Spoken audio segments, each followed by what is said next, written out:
We were first called to Mr. Ryder-Large in September 2006.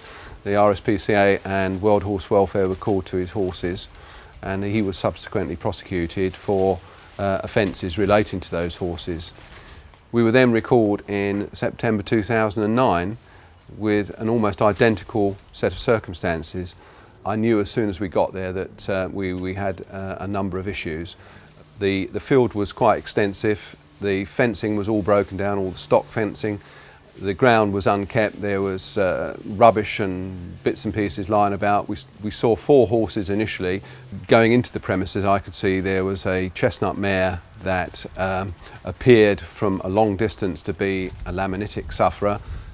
The other horses included a dead stallion that was lying in the field with a tarpaulin over it, and another couple of horses that were generally overweight. My immediate concern was obviously for the liver chestnut mare. The fact that she appeared to be in a lot of pain. She was unable to walk, so she was unable to feed herself or get water. To the naked eye, she was obviously in a laminitic, and this is a condition that horses suffer when they are allowed to overeat on a lot of grass. She was very, very sore on her feet. All 4 feet were hot. She was rocking on her heels and very, very uncomfortable. You could see that she was not happy with her situation and needed pain relief. Mr. Ryder-Large obviously hadn't called a vet for some considerable time, or a farrier, and the horse needed immediate veterinary attention. A veterinary surgeon was called. He examined the chestnut mare and diagnosed that it was severe laminitis, and decided that the horse should be removed to a place of safety. The pain is usually across here where the front of the pedal bone is pressing down on the sole of the foot.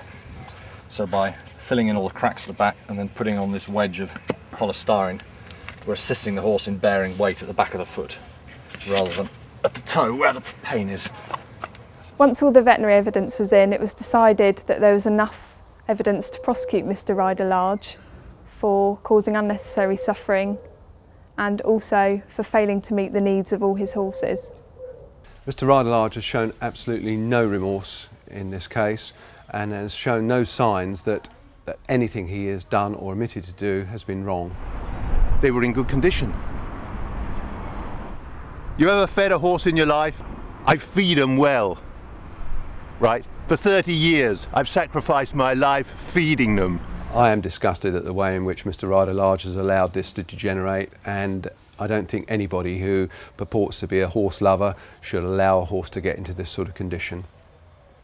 On the 30th of June, Mr. Ryder-Large appeared at Horsham Magistrates Court and changed his plea to guilty. Mr. Ryder-Large received a lifetime ban for keeping all horses.